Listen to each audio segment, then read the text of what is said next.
Out there want to volunteer for the invocation? Is it up there? I'll do it.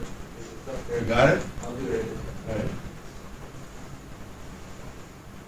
Pledge allegiance to the flag of the United States of America and to the republic for which it stands, one nation, under God, indivisible, with liberty and justice for all. Lord God and Father, in your presence at this evening's Budget Council meeting, we pray for your wisdom and insight. We pray, Lord, that you bless our nation, our state, our town, and surrounding areas, that we may all prosper. And we do thank you, Lord, in your holy name. Amen. Amen. Amen. Thank you.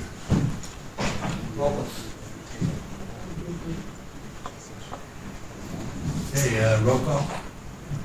Mayor Madrid, Present. Vice Mayor Gonzalez, Present. Councilmember Medina, Present. Councilmember Moat, Here. Councilmember Ryman, Here. Councilmember Saj, Present. Councilmember Stewart. Here. We have a quorum. Hi, everybody's here.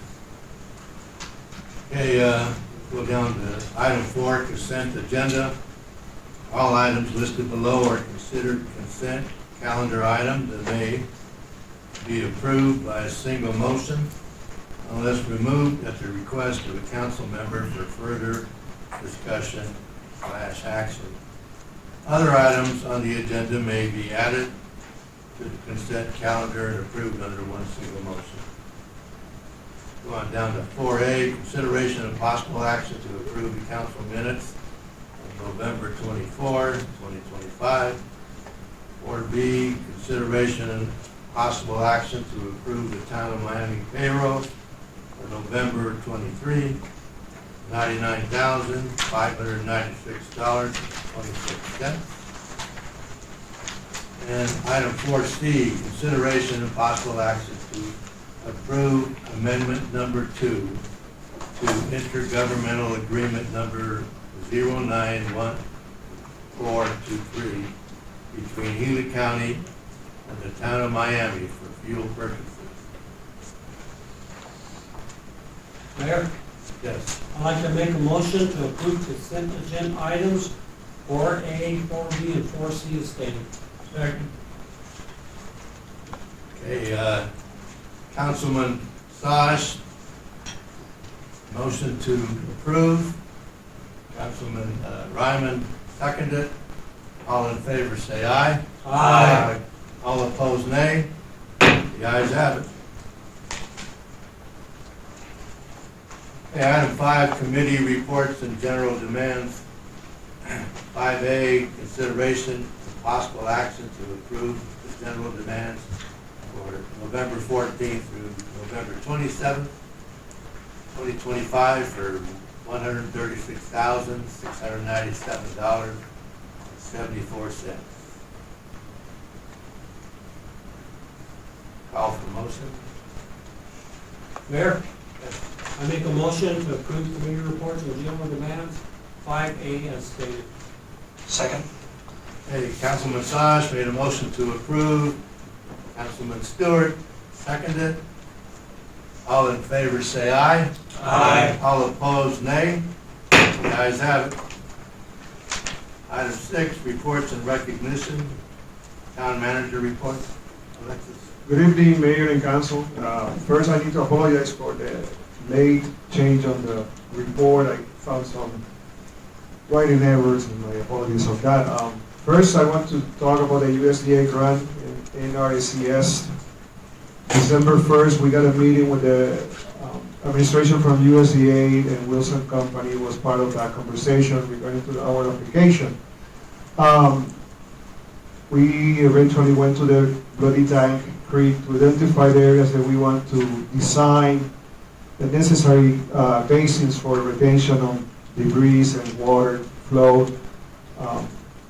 Very important to understand that Wilson Company present about 17 possible opportunities or alternative, and the USDA department recommended about 5 to 3 of those in order to comply with the 220 days of the grant application if the moment that we get granted the funding.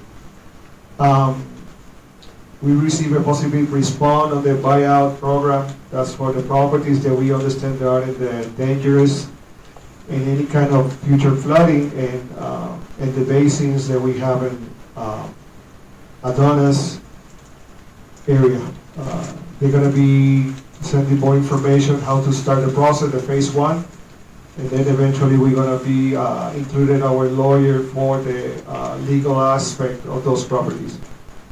On the flood recovery, we're waiting for the final quotes for the battle track repair.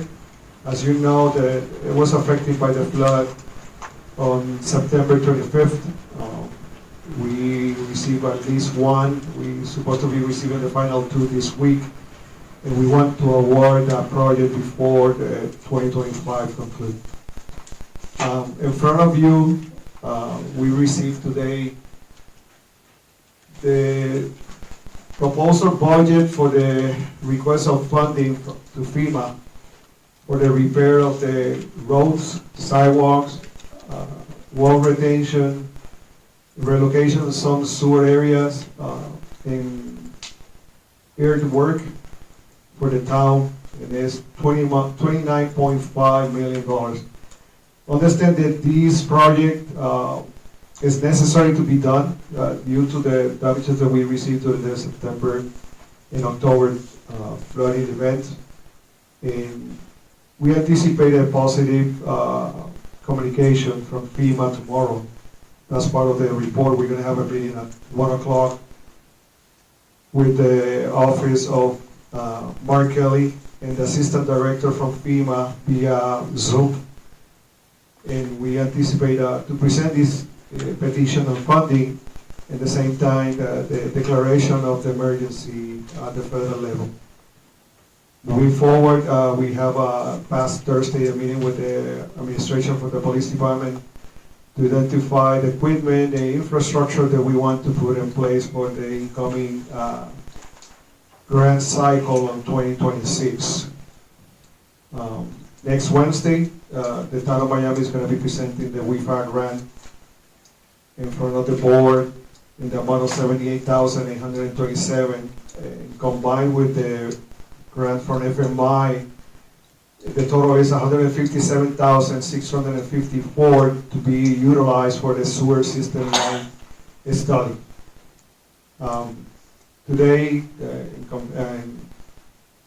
with the support of the Councilman Stewart and Councilman Ryman, we have a meeting with Carol Macias regarding to the strategic plan, how we're going to be moving forward and how we're going to be establishing the first project for the support of the town of Miami. Thank you.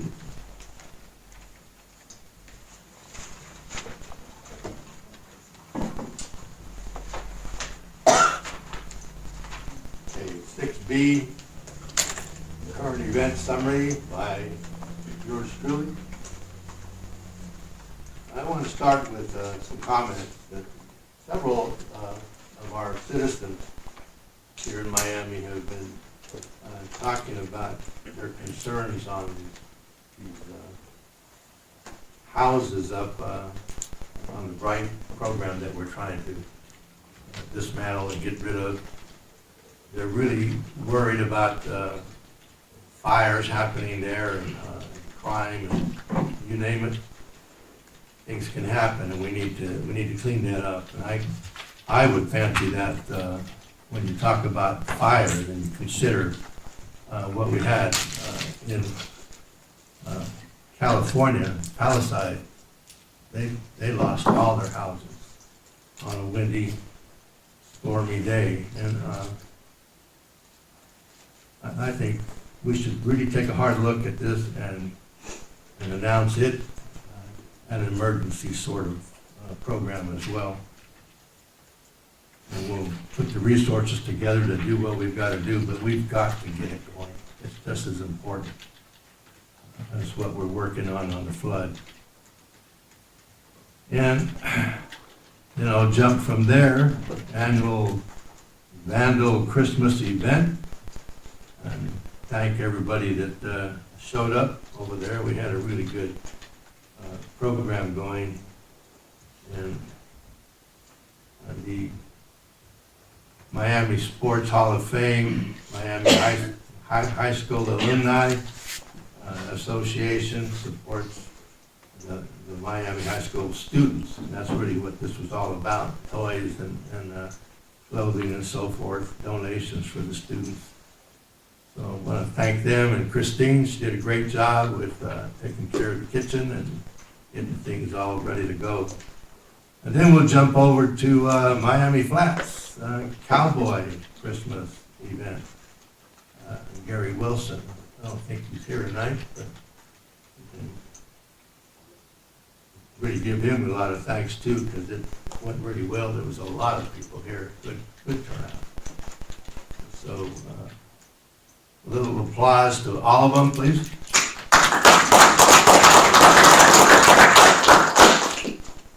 And I think it's time for Councilman Medina to jump in here. Alrighty. You all have a copy of my report concerning an article that I set up in a place in the paper. So if you're curious about that, last week's paper came out. But I'd like to touch on some serious items that I've been thinking about for some time now. One of the biggest nightmares I have, because we had some close calls, is that Southern Hill was all that shrubbery and the dilapidated homes and all, and some issues we had in the past. And one of those issues in the past was locations there where it's difficult for the fire engines to park or get up there. And a lot of people would park in the way. So that became a challenge, and it slowed down the fire engines like a couple of minutes, which is a lot when you have a fire. And then at one of the fire hydrants, the water pressure was way too low, if nothing. So that got us to start a program years ago where we had sort of a contract with Tri-City and Globe Fire, where they would come periodically and assess some of the buildings, and especially the water pressure. And they would be checking the water pressures of the hydrants up on that side of the hill.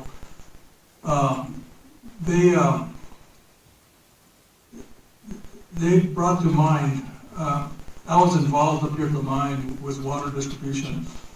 A lot of people don't realize that water has a lot of bacteria in it, like it or not. And that bacteria does damage to the pipe. It will eat up the pipe.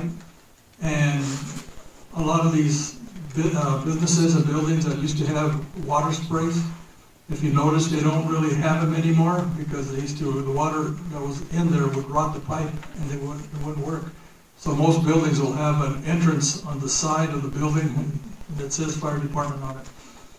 Well, because of that accumulation of bacteria and how it eats at the pipe, it forms like a rust crust, which will break away and plug everything up downstream. So that's why I was concerned that we maybe look at having somebody pressure check these hydrants from time to time. While I was thinking about that, I remembered that we had a project up at the mine. We were supposed to get rid of some industrial water. And the way we were doing it was we had these water cannons, and we'd shoot the water into the air in the summertime and it would evaporate. And I was very impressed with the amount of water and the distance that these water cannons would shoot. And I was thinking, what if we had some of those strategically posted on that hill someplace? So in those cases when you had a fire that you couldn't really reach at an efficient time, what if we had one of these, or several of these water cannons that you can just rain the water over the brush, the house, or whatever. So anyway, that was an idea of kind of kicking around back then. And I think I'll look at it a little closer this time. And as usual, I like to go into a little bit of Miami history. I don't know how many of you remember the rest area that used to be just outside of Bloody Tanks, or was part of Bloody Tanks. There was a little rest area there. Does anybody remember that? Yeah. It was a wonderful thing. And it would get full of people on the weekends. They'd wash your car there, have picnics and the like. Well, when they closed it down, I approached ADOT to find out why they closed it. ADOT said that they closed it because of the liability and the cost. But they said that any organization that wanted to could take it over. If they take over the liability and the cost. They had a real nice bathroom, everything that you needed was there. Well, I approached some of the clubs here locally and they were thinking about it, but they just kind of went by the wayside. But anyway, we had a real nice rest area. And in Globe was another one by AutoZone. Right next to AutoZone was another big, wonderful rest area park there. And talking about the one in Bloody Tanks, there was a billboard there that I think Mr. Cordero was the one that painted it. And it was a painting of a Native American and a cavalry soldier, hand-to-hand combat, signifying the history of Bloody Tanks. And we got a lot of response on that from people passing through. They would stop and they'd see the billboard.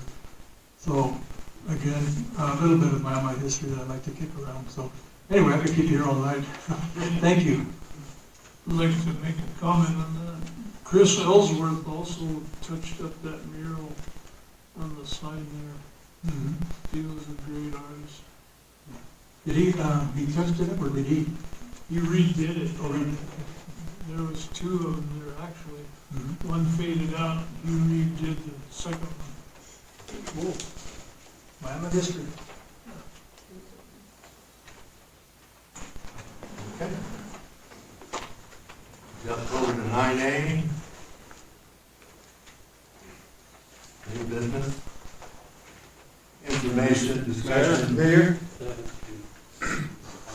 Call the public? Oh, did I skip it? Oh, sorry about that. Okay, call to the public, I-7. Pursuant to Arizona Revised Statutes 38-431.01, at this time, members of the public may address the town council on any issue within council's jurisdiction that is not on the agenda. There is a 3-minute limit for each speaker. The council's response is limited to responding to criticism, asking staff to review the matter, and commenting upon, or asking that a matter be put on future agenda. Council members are not permitted to discuss or take legal action on a matter raised during the call of the public.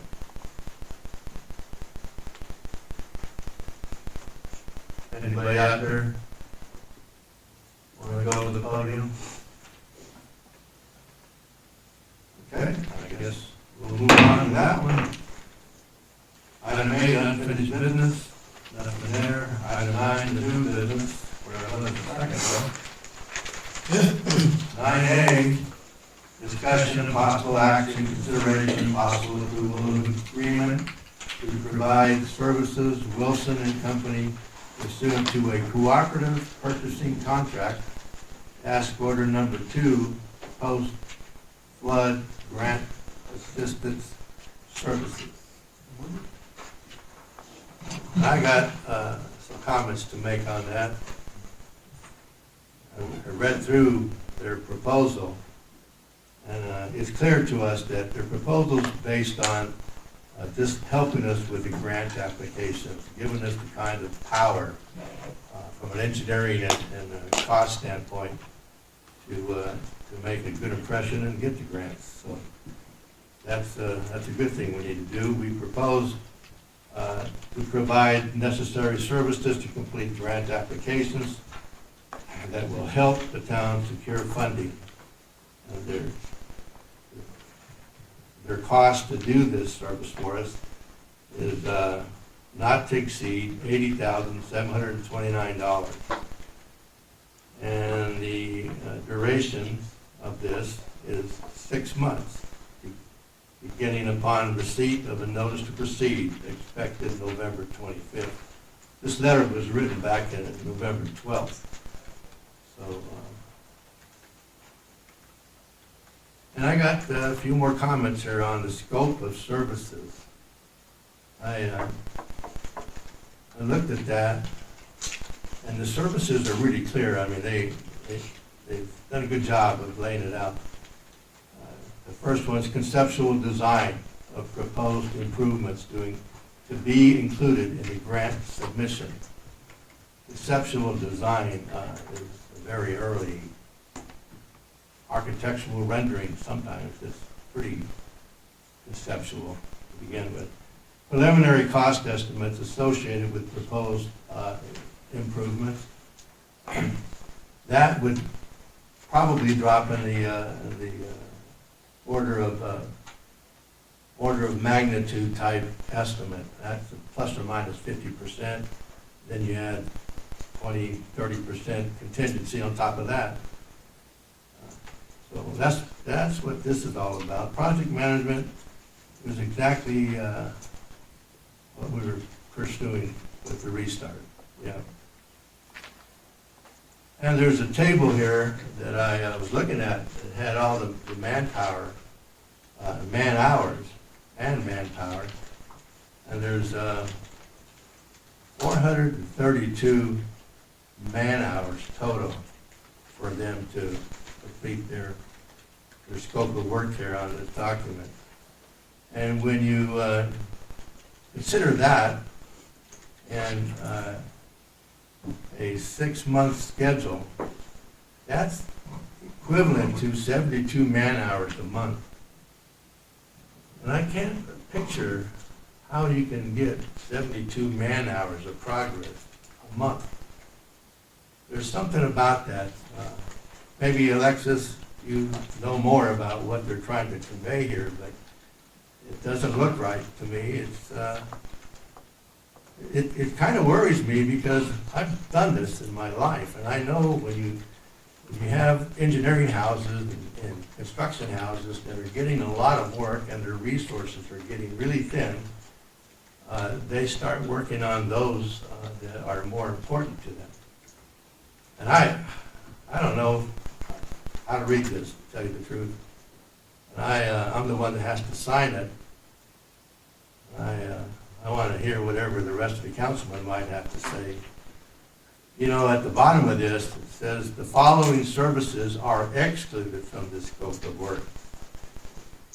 And so nothing in the estimate, except by guess and by golly, no permitting, federal, state, or local is planned as part of this scope.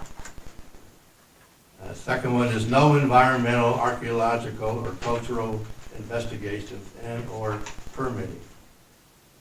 The third one is no geotechnical or survey field investigations are expected to be conducted and are not included as part of this scope of work. The next one, surveying, topographic mapping, or ALTA surveys are not included. Submittals, revisions, or documents, not identified in the scope. So, I mentioned what my concerns are on this. We need to really understand what the heck we're doing, and I just can't get it out of this 3-page document. The 6-month thing is what really bothers me. I need to know what the resources are. Is it really 6 months, 432 man hours? I don't know. I need some answers. Anybody else want to say something? Yeah, Go ahead. I'd like to hear the people presenting the argument before I hear all the discussion about what's wrong with it. We could proceed. Well, I like to, with the presentation there. You know what? I like to say what I think before. Anybody hears what's Yeah. going on. Okay. Is that all right with you? No, but you're the mayor. Yeah, I am. Go ahead. Mayor, we have Mr. Patrick Wolf. He can answer those questions, but we are applying for technical assistance. Technical assistance from USDA means that they're gonna put more funding, 100% funding, in addition to this contract, in order to comply with the USDA NRCS project. When you see the project understanding on page 2, section 1, you're gonna see what is the areas that this grant is gonna be applying.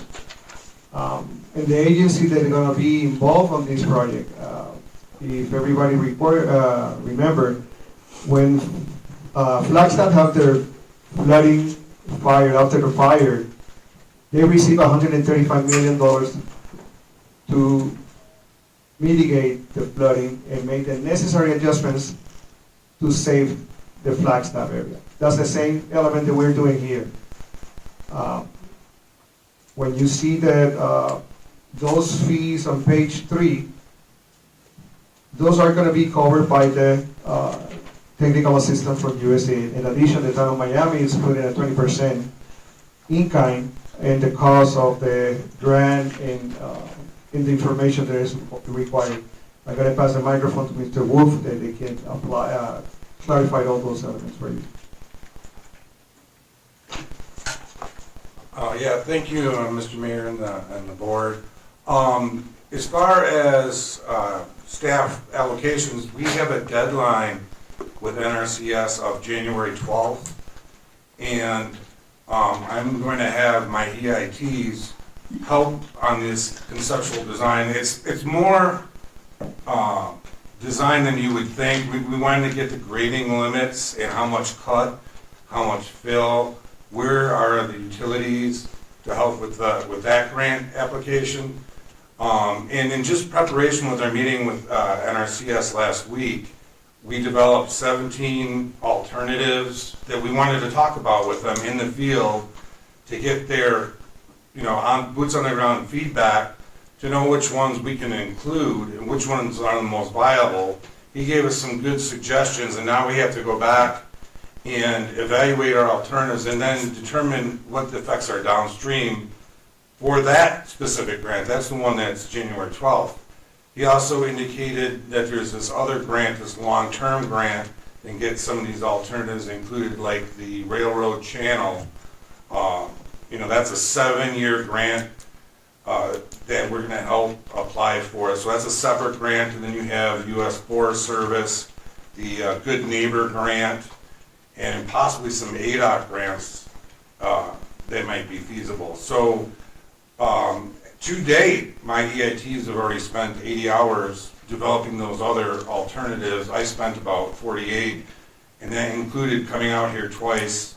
We did a big meeting last Monday in Globe. We thought we could hit the sites then, but they had to do Gila County in the town of Globe, so we came back on Tuesday for an all-day meeting and walked them out to the sites and got some good feedback. Our next steps, we got to get a CMAR, construction manager at risk on board. We got to coordinate with that because we had some good ideas out in the field of some things we can do with the fill, like some soil cement stabilized grading, that we could maybe recycle some of that. Because one of the big problems you guys have, if we excavate these areas out, what do you do with the soil? Where are you going to take it? It's going to be someone else's problem. So if we can recycle that. So I honestly, from this date to January 12th, I see my EITs doing 40 hours a week. That's two of them, so it's 20 hours a week. I'm going to be doing 12 hours a week, so that right there. But also, it's not to exceed. So if we don't use it, we didn't want to underestimate and have to come back to you, basically. So, as how I have it lined out right now is easily, 52 hours a week until the 12th, which is 200 some hours plus the 80 hours we already spent.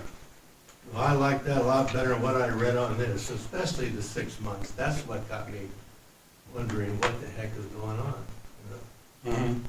No, I appreciate what you just updated me on. We need to mark this accordingly. January 12th, right? Well, January 12th is the first grant, the Emergency Watershed Protection Grant. It has to be 2 months from when they received the letter from Alexis, and he just emailed us today, and he said it was was it, do I have the right date? Was it January 12th? 16. January 16th. So that's the initial one, and that's the one we, NRCS provides some really good support, but there is the one where it's 220 days to design and construct. And as part of that, you have to sign an agreement with the NRCS. So that takes about 30 days, depending on, back and forth and board meetings and such. So you have to have it designed and constructed and end of construction within that 220 days, which really becomes 180 days. So we're starting to design it now. And we want to negotiate, and we want to discuss these things with the CMAR to get actual construction costs. That's going to really help with that. Because we can't put a contingency on this first grant. NRC doesn't allow that, so we have to have real inline costs. And then we want to talk to them, where are you going to mobilize? Which one of these can you do in this time frame? We're going to develop the ones we think have the most effective downstream of mitigating and doing a benefit cost analysis. But we need their feedback on which ones we're going to put into that grant, and then we're going to go look for some other funding. Then we're already talking to the U.S. Forest Service, doing some stuff in the upper watershed. What's that process like? And we have Civil Tech, who is the one that really took charge in the Flagstaff. They're on our team to help us out with all this kind of stuff and going forward in these applications. So. Very good, very good. That's what I wanted to read. It just wasn't here, and when I looked at the following services that are excluded, that's not really true. You're doing a lot of that. Well, yeah, and a lot of that's going to be done as part of that grant. NRCS has environmental engineers and archaeologists, and we do as well.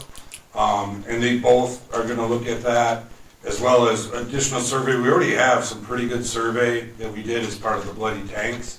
Now it's just a matter of doing the altos and things like that for some of these alternative locations. Very good. Are you guys still having a weekly meeting? With Alexis, yes. Yeah? Is it Zoom meeting? Yep. I've been trying to get on that link. Could you send it to me? Sure. Thank you. We're meeting with the Corps tomorrow, U.S. Army Corps, on Bloody Tanks. But that's more of their review of our models in coordination going forward, because they also have an interest in doing some of these projects. Very encouraging. Okay, any comments? I already made mine, that's for sure. Go ahead. I'm a timeline kind of a guy. You can ask Alexis. I'm always asking for some kind of estimated timeline and progress reports. Will we be getting periodic? Is that going to be from you or Alexis? Both of them? Okay. Just curious. Yeah. Okay. Thank you. Anybody else? One more. Go ahead. What is it we're supposed to do tonight? Joe, can you explain what it is we're, Action, what kind of action? I know that. I'm sorry, I don't know what what that kind? action is. What is it? The proposed action is for the council to take a We vote do. with regard to the contract that's before you. Okay, but there's two parts to this package here. There's this big document that has a contract, cooperation, purchasing entity, blah, blah, blah, with a bunch of resumes on it. Is that what we're supposed to approve? That is the attached exhibit to our contract. So what this is Where's this is our contract? it's in the packet. It's It's in the here. document that's right before that contract. It's, Well, I missed that somewhere. yeah. Our agreement is entitled, I'll tell you what page it's on. I know it's in here somewhere, that's fine. No, it's, It's on, well, it should be page 25 or 30. And it's called Agreement to Provide Services Pursuant to a Cooperative Purchase Contract, Task Order Number 2, Post-Grant Funding Assistance. So under a cooperative purchase agreement, the town other government entities are able to piggyback off of contracts that have already been bid out by other government entities, so that the town doesn't have to go through a formal RFP procurement process because we don't have the time. So what this allows us to do is it Okay, allows so it's us, the first 2 pages here, right? yeah, it's 3 pages, but yeah. One printed on the back of the agenda items. I missed it. Okay, I think that answers the question. So I would move to approve this agreement as it's written here. Second. Okay, Councilman Ryman moved to approve, Councilman Medina seconded. Anybody have any comments? Go ahead. So I do have a question, and my mic's not working. I don't know if I got batteries in it or not,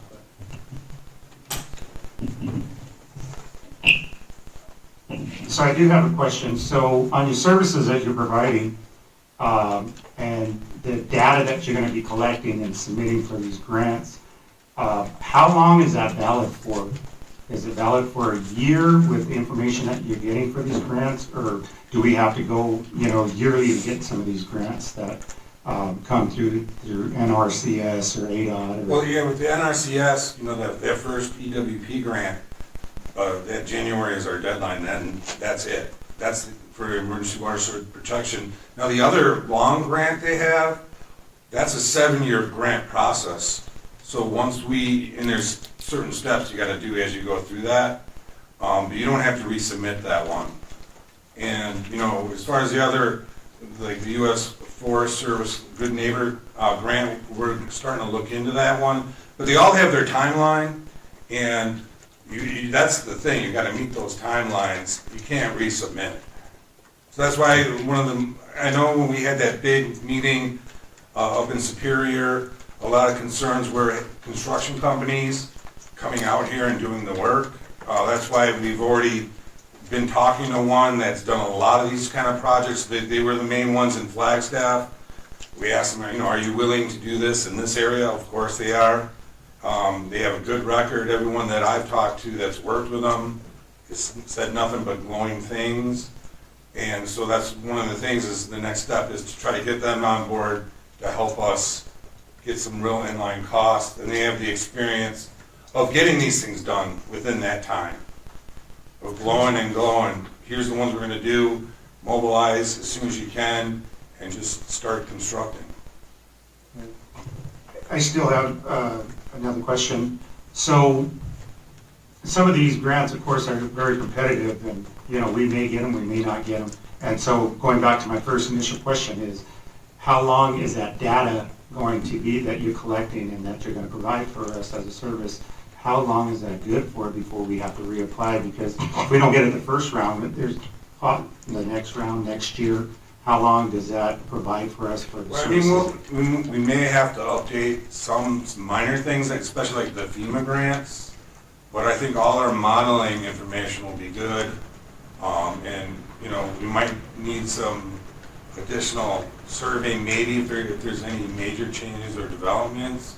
But reapplying, I don't see that as a major task. I think it should be pretty easy with all the data we have. So I would say 95% of anything that we develop, any data, is still going to be relevant. For going migration, forward. for a Yeah, couple of years? Yes, exactly. Thank you.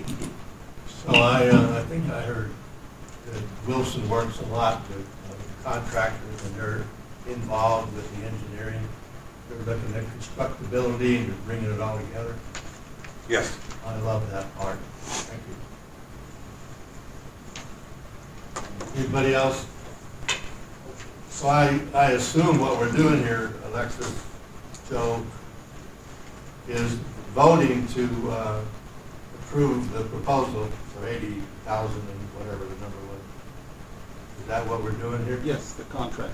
Just wanted to make sure, because this is kind of a different setup to look at. All right, so need to call for motion. There's already a motion and second. Oh, we did, didn't we? So it's Sorry about that. call for the vote.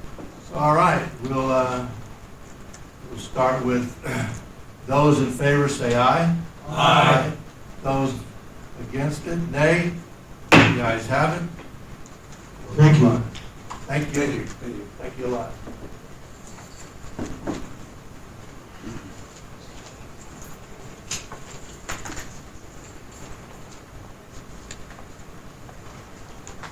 Next one, 9B. Public hearing and discussion and possible action to hold a public hearing and adopt ordinance number 396, amending the Miami Town Code, Title 8, Health and Safety, Chapter 8.08, Garbage and Trash Collection and Disposal. Section 8.08.040, rates for garbage and bulk trash collection services, and Title 13, Public Services, amending Chapter 13.04, Sewer System Use Regulation, Section 13.04.124, rates for sewage collection related to increasing rates and charges for sanitation and wastewater services. At this point, we need to call for motion to open for public hearing. No, Mayor, there's no motion. You as the mayor, you open the public hearing, then you ask for comments in favor or against the item for the hearing, and then once So I can just call for a public Yes, hearing right now. you open the public hearing, and then you take comments, and then once all comments are taken, then you close the public hearing, and then you go into discussion on the ordinance. All right, well, we'll start with a open public hearing, right? Anybody in the public want to talk? Want to ask questions? Go ahead and come up and state your name and address for the record and your comments. My name is John Violette. I live at 257 North Chisholm Avenue. And I'm going to speak against the rate increase because we are already paying a large amount of money.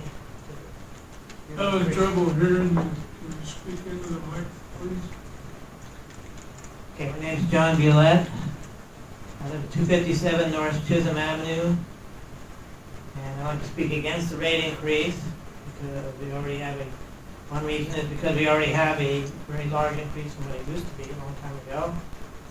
And another reason I like to speak out against because I don't think we're getting the services already that we should be getting.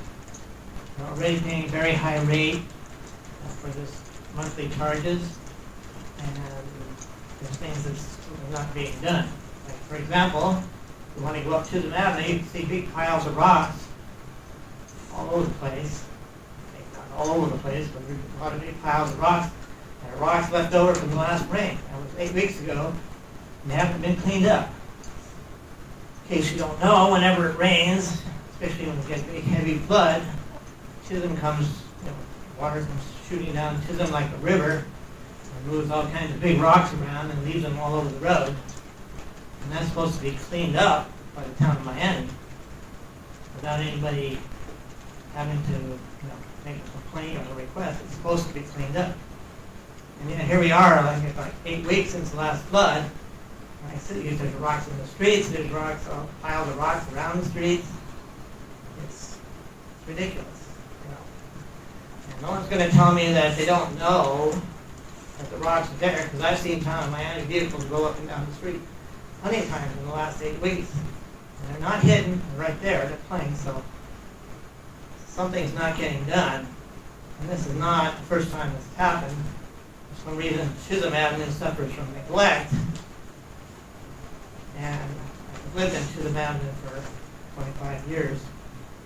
And I've seen plenty of times when the rocks would stay in the street for weeks or even months after a rain. And they're just not picked up. So why should we have to pay more money when we're not getting simple basic services like cleaning the rocks out of the streets? Another issue that I have is when I raise an issue with somebody on the council or manager or something, I sent an email asking for a response. And it's, well, this happens all the time to all of us. You send an email, you send something, and they just hit the delete button because that's the easy way out, and they just ignore you. It's happened to me probably 3 times this week, trying to get information. Not Miami, with other companies. I'm just saying, it's a rampant thing in our society that, you know, send a message, and they hit the delete, and you never hear anything back again.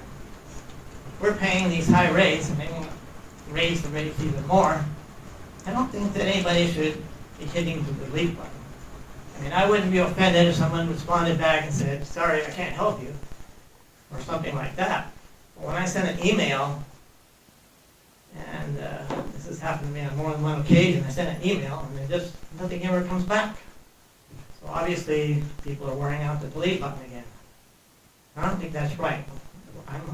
I'm paying the taxes, I pay my monthly fee, and I should at least get some kind of response. Like I say, even if it's sorry I can't help you, at least it's a response, not just poop. Another example I'd like to mention while I'm here is the fact that I can't call the police. If we don't have a police department anymore, it's somehow forwarded through some other system to somebody else, I don't know who. I'd like to find out who, but somebody picks up if you can get through. Now, some time ago, I was having numerous legal problems and I was calling the police. I guess somebody decided that they didn't want me calling the police anymore. Somehow the phone system got rigged. So when I call on my phone number, it doesn't get transferred to wherever it goes. And so, somebody else uses different phone numbers they go through, but mine doesn't. I would like to know why, paying all this money and I can't even call the police when I need to. I have to go down to the station and use the button on the side of the police building, or I have to call 911 and say, sorry, it's not an emergency, but I can't get through on the other number. So, these are examples of things that I think that, I shouldn't be paying all this money. Now they want to raise the money even more, and they're not getting done. I'm not asking for any special, anything unusual, anything out of the ordinary, or special favoritism or special services. These are all just basic, fundamental things. And so I don't think that this rate increase should go through. For these reasons, it's not do the services first and then come back and ask for a rate increase. I have a little bit more I want to ask is, this rate increase goes through, exactly what is the amount of money that's going to bring in? I saw a letter posted in the town hall that said something about the landfill is going to increase the charges to the town of Miami for dumping trash. Okay, I get that. But I'd like to know how much extra is that going to cost the town of Miami? How much of the total money that's going to come in is going to go to that? And then there's a mention of something like USDA covenants or something. There was no information about what a USDA covenant is. There was nothing about how much that's supposed to cost. And if it does cost something, and if it's something that the town of Miami is being forced to do, I would like to know the cost of that. What I'm trying to get to is, how much of this rate increase is going to be extra money that the town can spend on whatever it wants to spend. Or is it, I think the amount, if it has to go up, I don't think it has to go up, but if it does go up, I think that it should be only to cover the actual increase in costs, and not be a source of additional income to do all kinds of other stuff that the town would like to do. So that's my point that I wanted to make, and see if I can find out the rest of that information so that at least I know where that money is going, how much it is and where it's going. That's my comment. Thank you.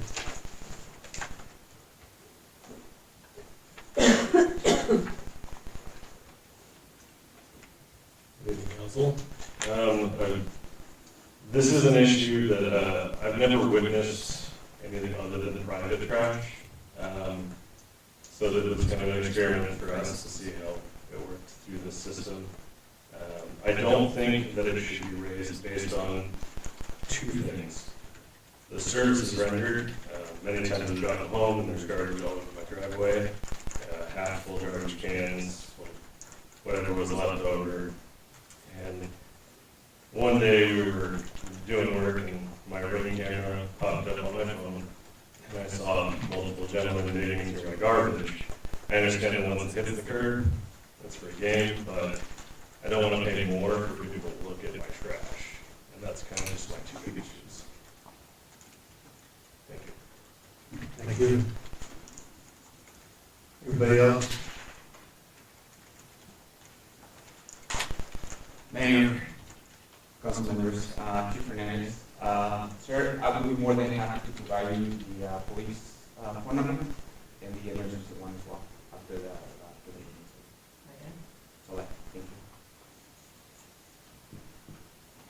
you. Okay. Guess we move to close the public hearing. Did you officially close the public hearing? Okay. We move to close the public hearing, get back to the regular council hearing.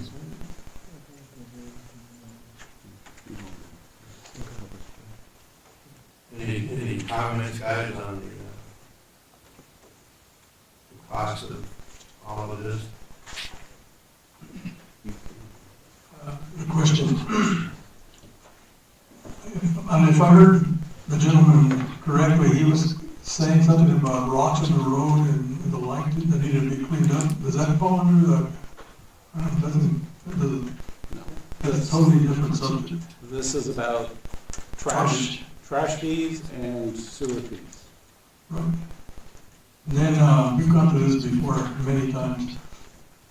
The fees go up, the cost of operation goes up, and like I keep telling a lot of my neighbors, other communities have the numbers of people that share the cost, where Miami doesn't have that luxury.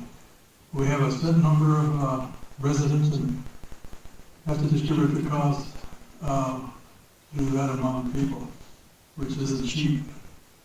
And I argued the point too many years ago, why are you raising it back then? Well, we're also playing catch up. It seems like as soon as we raise it, everything levels off, and next thing you know, something causes us to have to raise it again. So, anyway, that's my comment that I have. Thank you. Go ahead. Couple of points of information with respect to the sewer. And the covenant referred to there were the agreements we made to get the loan to build the current sewer system back in 2009, 2010. And what we agreed to do is raise the rates based on inflation and increased costs over time each year, rather than waiting. At that time, the sewer bill had been like $5 a home for years, which left zero for maintaining the sewer system. And they were not going to replace our sewer system unless we agreed to maintain the rates at a cost recovery basis. So all the money raised by these rates go back into the sewer system, or the sewer plant, the collection system to the plant, two different things. Every year chemicals go up, filters go up, pumps fail, the price of the replacement pump goes up. All of these costs are detailed, and that's what the study that is given this rate is based on, or the increased costs for that operation. Correct me if I'm wrong, Mr. Manager. And the second issue, the garbage collection, all the funds there are roughly 700 payers of garbage bills. So whatever costs it takes to maintain the staff and the equipment and the dumping fees has to be divided by that small number. We're faced currently with an aging garbage truck that we never know if it's going to make it out that day or not. and if it doesn't, how long it's gonna be in the shop. It's gonna have to be replaced or to get money to do that. None of the money that's collected for the sewer goes into the general fund or the use of whatever alleged project somebody might have in mind. It goes back into the operation for which the rate is collected. So, again, the problem is, Councilman Medina said, instead of a small number of payers, if you have 5,000 payers, cost of garbage truck is $200,000, and you divide that out, it comes out to a relatively small number compared to dividing that same number by 700. The cost of gas, oil, mechanic repairs have been skyrocketing over recent times. And bear in mind, these are rates based on our use of 50 cent an hour labor from the Department of Corrections. If we weren't able to do that for some reason, these rates would have to be even higher. So that's not good news, not anything that town likes to present its citizens with, but the reality is, costs are going up dramatically, and there's no other place to generate revenue. So, those are my comments, just a matter of public information. Those are good comments. In addition to that information, all the repairs and maintenance that is necessary for the system, for the assets. The town of Miami always try to find 100% grant. Otherwise, if we don't have 100% grant, we need to pass through that cost because we take it alone. And that's what happened back in when the town of Miami took the $3.9 million. Like Councilman Ryman explained, they create this schedule of payment, a schedule of increase annually. For the last 5 years, the town of Miami never acted on that. But when you see the cost of operation, the cost of repairs, we're not passing through the $1.9 million and $157,000 that we're bringing now as a 100% grant. When you see that amount is probably $2.75 per year when you add it for 5 years. In some areas, the increase is going to be about $3.75 on overall of the average of the increase. When was the last time that we increased it? 5 Been a years while, ago. huh? 5 years. We're trying to keep it down, but In order to keep it down, you need to bring 100% grant. Then you don't need to pass through that cost to the customer, to the citizen. The moment that you say we bring a grant 80-20, that 20% need to be passed through, or 75-25 or 90-10. That's better to go 100%, and we don't need to, we have solved that operation. anybody else, any comments? I have a comment. Go ahead. Okay, You have to go to the podium.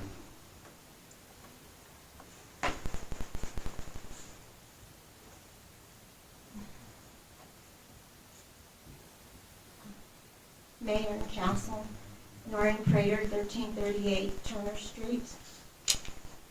I'm wondering, as I listen to each and every one of you, why is the rates for our neighbors like Kearney, Globe, and Superior much lower than ours, including the late fees? I did a cost comparison, and I think Alexis will remember that the rates in Kearney are considerably cheaper than Miami. Why are these small communities that don't have 5,000 people living in them able to keep their rates down, and we're not?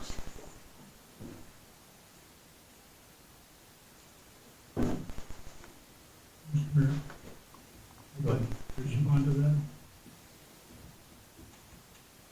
Each community's financial situation with respect to their sewer operation is based on the financing and costs of building that particular system and operating that particular system. I don't know how old or how the sewer systems in these other communities were constructed or who paid the bill. In many cases, the mines paid for the sewer system. In other cases, for example, here, we originally had a gravity feed system that went down to a pumping station, went up to a pond on the tailings, no operating costs. That was not acceptable for ADEQ. We were required to build a different plant. And there are now operating costs of $10,000 to $12,000 a month just to run that plant. It costs zero with the gravity feed system that we had. So technology, regulation, time moves forward. Our rates have to be based upon the financial requirements to build the capital base. In other words, pay for the plant, pay for the distribution system, or the collection system.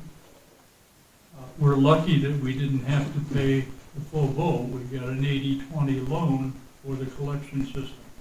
So what you're saying is rates based on a 20% contribution from the rate base as opposed to 100 or 70. But you're right, they are different. But each thing is unique and has to be you can't operate at a loss. It's against the law. There's a state law that says you can't spend money you're not taking in. So these things have to be based on the costs of wherever you live. And it doesn't matter whether it's next door. I'm sure the people in Claypool right now have very low costs. These are all in cesspool. But that's not a cost that they're going to have in the future when they get the sewer plant. And theirs are likely to be higher than ours from all that we can figure out. That's pure speculation, not a statement of fact, just so we're clear about it. But they're not going to be low. So it depends on time and when the investment is made, where they are in the payback schedule, the loans are paid off, that's different. What kind of processing plant?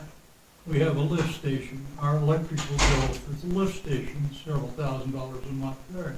They may not have a lift station. I don't know. So it's a lot of variable elements. So calling around and finding out what the price of sewer in Timbuktu is really irrelevant. Thank you, Mr. Ryman. I don't think it's Timbuktu. I really believe it's our neighbors. My point is somewhere different. Sure.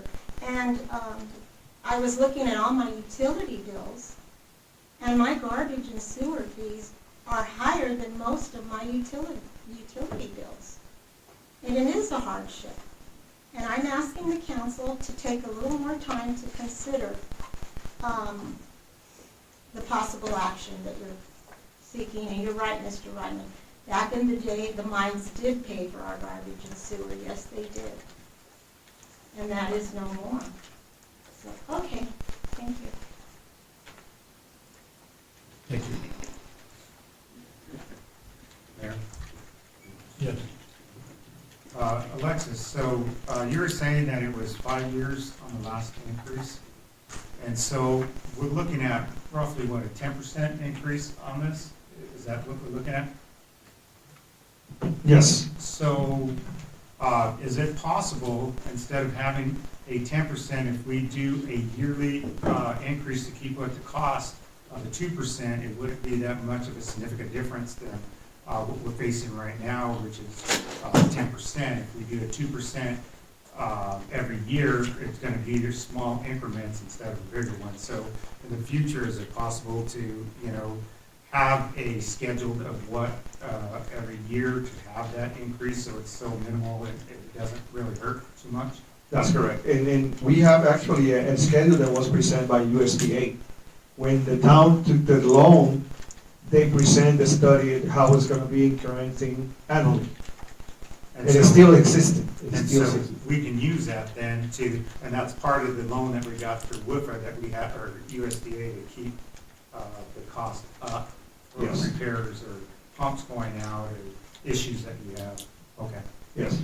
So that we're going to follow that suit. Exactly. So we're not falling behind 5 years and then having a 10%. It'll be roughly a 2%, which is probably average. And my next question is, I know, and Councilman Ryan kind of stated, Joe can probably interject on this, but it is a state statute where the town cannot make any financial gains in the enterprise fund or the sanitation fund, is that correct? We can't make money off of Right. the sewers. It's not a for-profit entity. You have to have reserves. You have to have sufficient funds to do replacement costs and stuff like that. But it's not a for-profit, and none of those funds get mixed in with the general funds, and they don't go into other operations of the town. And I can tell you that, other municipalities have similar situations and issues, a lot going back to COVID, because there was this thought process was, well, we can't raise our rates because people are not working or not doing this, and then things get kicked down the road. And I've got other municipalities that are looking at 100% increases, because for 15 years they've just done it. Yes, it's difficult to have increased rates, and especially when you have citizens who are on fixed incomes and things like that. But your rates are going up, your costs of doing business are constantly going up with inflation and cost increases and stuff. And when those don't get passed on, and then you don't have sufficient funds to operate, it creates a snowball effect. So it is much better to do an annual increase at a lower percentage, so that you don't end up in a situation like other places. 10% is actually a really low increase from what I've seen from other municipalities that are anywhere from 10 to 20.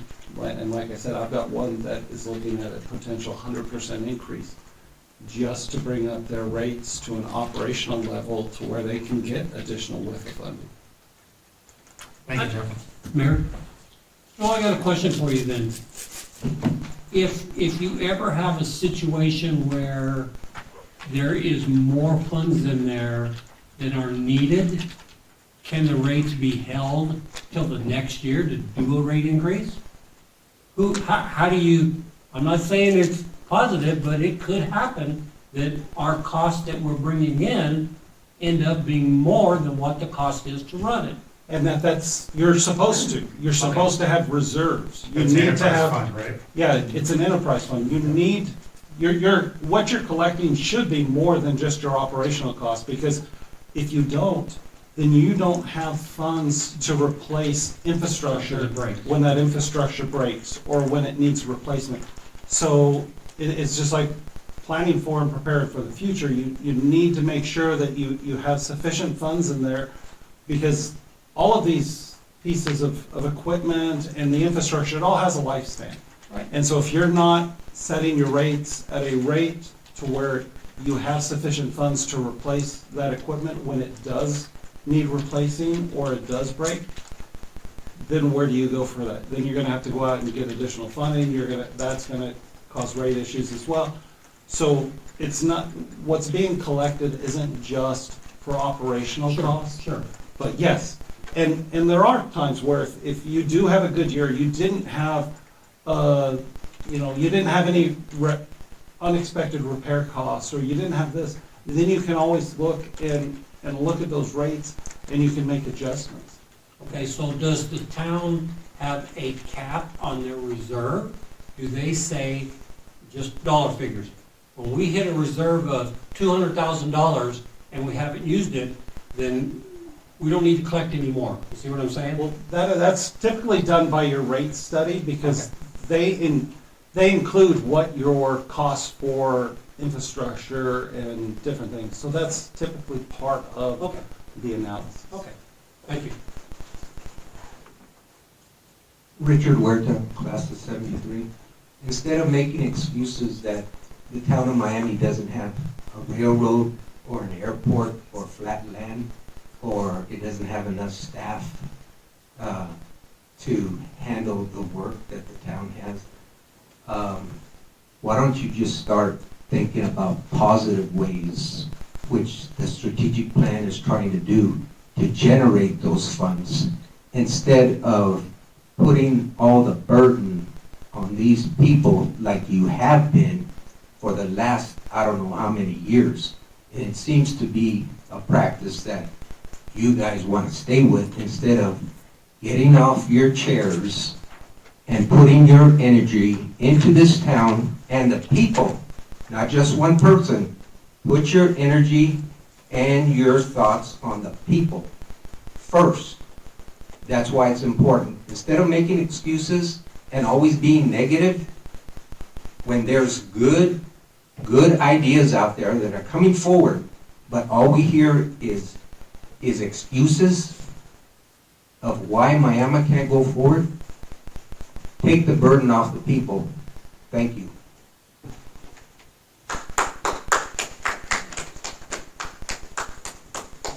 So Joe, I want to make a motion, but I'm not sure.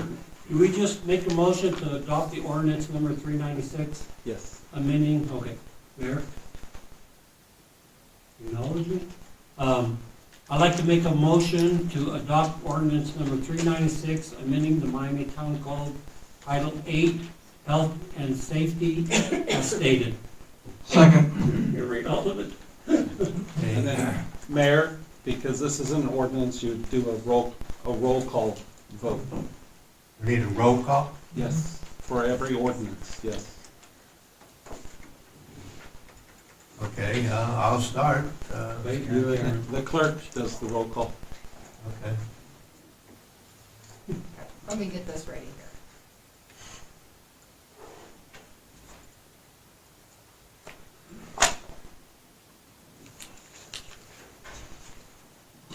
Mayor Madrid? Present. Yes. Yea or nay? Yes or nay? Yea or nay? Yes or nay? Your vote. Oh, yeah, I was gonna say that next. Oh, okay, good. Vice Mayor Gonzalez? Yeah, regrettably, I vote to approve. I hate what's going on. We need to find a way to save our citizens money. There's gotta be some answers. And I approve it for now. Councilmember Medina? Aye. Councilmember Moat? Yes. Councilmember Ryman? Aye. Councilmember Saj? Aye. Councilmember Stewart? Aye. Pass. No nays.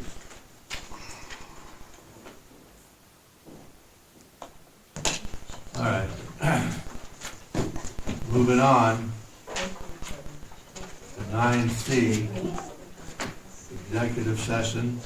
An executive session pursuant to ARS 38-431.03A3 and 4 for discussions or consultations for legal advice with the town attorney regarding notice of claim, Justin Sanders. Mayor, take a motion to go into executive session? Second. Okay. Council Massage made a motion to adjourn to the executive session. Councilman Stewart seconded. All in favor, say aye. Medina seconded. All opposed, nay. The ayes have it. Let's go. Councilman Medina seconded. I'm sorry? So the record's clear, Councilman Medina seconded the motion. Oh, okay. What did I say? Councilmember Stewart. I was a little behind it. I thought I heard Stewart say it. But I think you rang in. Oh, so you did say it? Yeah, no, I did. All right. Councilman Medina did it. It's his fault. Mr. Mayor, can I make a presentation, please, before we adjourn? We're adjourned. Before we leave? Anyway, Chief Hernandez, will you please come up? I'd like to notice you for the work that you're doing in the neighborhood watch. We giving you and your crew $25 gift certificate to Winos. All right. Thank you so much.